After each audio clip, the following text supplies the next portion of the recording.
Quartet, Heiner Müller.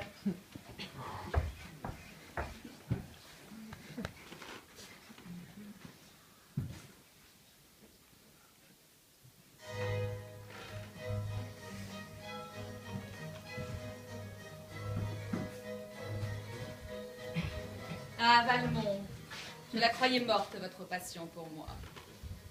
Mais d'où vous vient ce soudain retour de flamme? Mais vous n'enflammerez plus mon cœur. Pas une seconde fois. Oh, certes, il y eut des minutes, ou devrais-je dire des instants, où je fus, grâce à votre société, heureuse. Et quand je ferme les yeux, je vous vois. Vous êtes beau. Ou bossu, si je peux. Et pourquoi vous haïrais-je, puisque je ne vous ai jamais aimé? Je suis tout à fait froide, Valmont. Ma vie, ma mort, mon bien-aimé. Valmont, vous êtes à l'heure. Et pour un peu, je regretterais votre ponctualité. Oh, elle abrège un plaisir que j'aurais volontiers partagé avec vous, mais il s'avère qu'il est justement impossible à partager. Dois-je entendre que vous êtes de nouveau amoureuse, marquise? Je serais désolé d'avoir interrompu un amant en train de donner l'assaut à votre belle personne. Fille Valmont, vous devriez mieux me connaître. Amoureuse? Oh, comment pouvez-vous me supposer capable d'un mouvement aussi bas? Le bonheur suprême, c'est le bonheur des animaux. Assez rare qu'il nous tombe du ciel. Alors, qui est l'heureuse élue du moment? Ou peut-on déjà dire la malheureuse? La tourvelle, quant à celui qu'il vous est impossible de partager. Oh, jaloux, vous, Valmont. Quelle rechute. Je vous comprendrais si vous le connaissiez. Un bel homme, ou bien qu'il ne soit pas si différent de vous. Mais l'avantage qu'il a sur vous, c'est la jeunesse. Oh, même au lit, si vous voulez savoir. Mais la tourvelle est une insulte. Oh, je ne vous ai pas remis en liberté pour que vous grimpiez sur cette vache, Valmont. Si encore ça avait été la petite volange, légume tout frais sorti de la serre du couvent, ma nièce virginale. Oh, mais la tourvelle, je l'avoue, c'est un sacré morceau de chair. Gardé par un mari qui n'en dévore pas, un mari jaloux, comme j'ai tout lieu de craindre. Et cela depuis combien de temps? Mais que va-t-il vous rester? Un résidu. Allez-vous vraiment tisonner ce triste rebut? Si encore c'était une putain qui avait appris son métier, la méreux par exemple, je la partagerais avec 10 hommes. Mais une bigote, aux genoux rougis par le prix Dieu et aux mains enflées à force de les tordre devant son confesseur. Mais ces mains-là n'attrapent pas d'appareil génital sans le consentement de l'Église. Vous vieillissez, Valmont. Un peu de jeunesse dans votre lit, parce que le miroir ne vous en renvoie plus. Oh, pourquoi lever la patte devant un tronc d'église? En êtes-vous à mendier l'aumône du mariage? Voulez-vous que nous donnions un exemple au monde, Valmont, et que nous nous marions? Comment oserais-je pouvoir vous faire une pareille insulte aux yeux du monde, marquise? L'aumône pourrait être empoisonnée.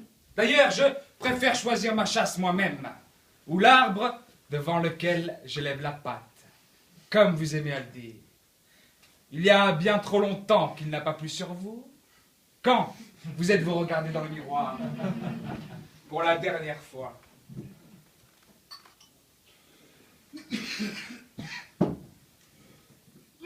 Ami de mon âme.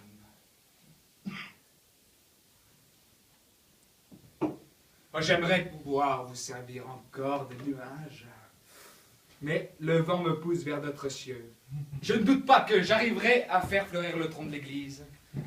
Pour ce qui est de la concurrence, je sais que vous avez de la mémoire, Que le président vous ait préféré la tourvelle, même en enfer, vous ne l'oublierez pas. Je suis prêt à me faire l'amoureux instrument de votre vengeance, et me promets de l'objet de mon adoration une chasse bien meilleure que de votre nièce virginale, inexpérimentée qu'elle est dans les arts de la fortification. Elle ignore les frissons de la chasse. Qu'importe le gibier sans la volupté de la poursuite. Que la plèbe se saute entre nos portes, soit. Son temps est précieux et il nous coûte de l'argent. Notre métier sublime à nous est de tuer le temps. Et il nous faut nous y consacrer tout entier. Il y en a trop. Qui pourrait faire que s'arrêtent et se dressent les horloges du monde? L'éternité comme érection perpétuelle. Le temps, marquise, est la faille de la création. Toute l'humanité y a sa place. L'Église y a comblé cette faille avec Dieu, à l'intention de la plèbe. Nous savons qu'elle est noire et sans fond. Quand la plèbe s'en avisera, elle nous jettera dedans. Les horloges du monde. Mais avez-vous des difficultés, Valmont? À faire que se dresse le meilleur de vous-même. Avec vous, marquise, même s'il me faut avouer que je commence à comprendre pourquoi la fidélité est le plus sauvage des dérèglements. Trop tard, hélas, pour ce qui est de notre tendre relation. Mais je me propose de m'adonner un peu à cette nouvelle expérience. Je hais les choses passées. Le changement les accumule. Considérez la croissance de nos ongles. Nous continuons à germer dans notre cercueil. Et imaginez-nous vivre avec le déchet de nos années. Des pyramides de saleté, jusqu'à ce que soit arraché le ruban de la ligne d'arrivée. Seule la mort est éternelle. La vie se répète jusqu'à ce que l'abîme soit béant. La vie va plus vite quand la mort devient un spectacle. La beauté du monde fait dans le cœur une entaille moins profonde. Avons-nous un cœur, marquise? Quand on contemple la destruction, on voit la parade des jeunes culs, nous rappeler quotidiennement que nous sommes éphémères. Et on ne peut pas tous les avoir, n'est-ce pas? Et que la vérole emporte tout ce qui nous échappe. Pensez-vous parfois la mort, marquise? Que dit votre miroir? C'est toujours l'autre qui nous y regarde.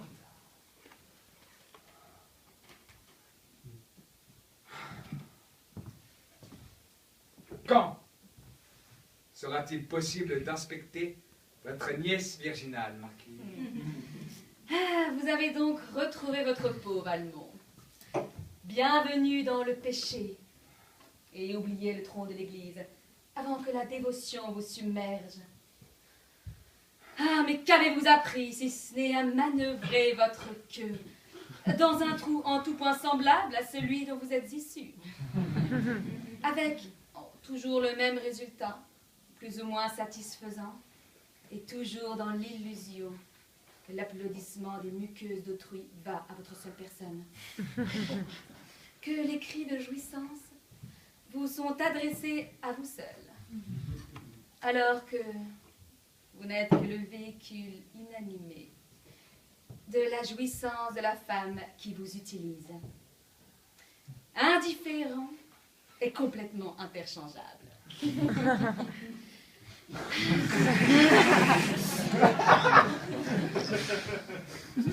Bouffon dérisoire de sa création.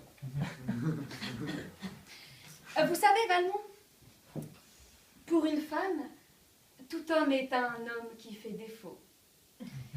Et vous savez aussi cela. Bien assez tôt, le destin vous enjoindra de n'être plus que cela. Un homme qui fait défaut. Aux fossoyeurs de trouver ensuite leur satisfaction. Quelle bestialité de notre conversation! Nous devrions faire jouer nos rôles par des tigres. Chaque mot ouvre une blessure. Chaque sourire dévoile une canine. Encore un coup de griffe ou une morsure. L'art dramatique des bêtes féroces. Valmont, vous perdez votre aplomb. Vous devenez sensible.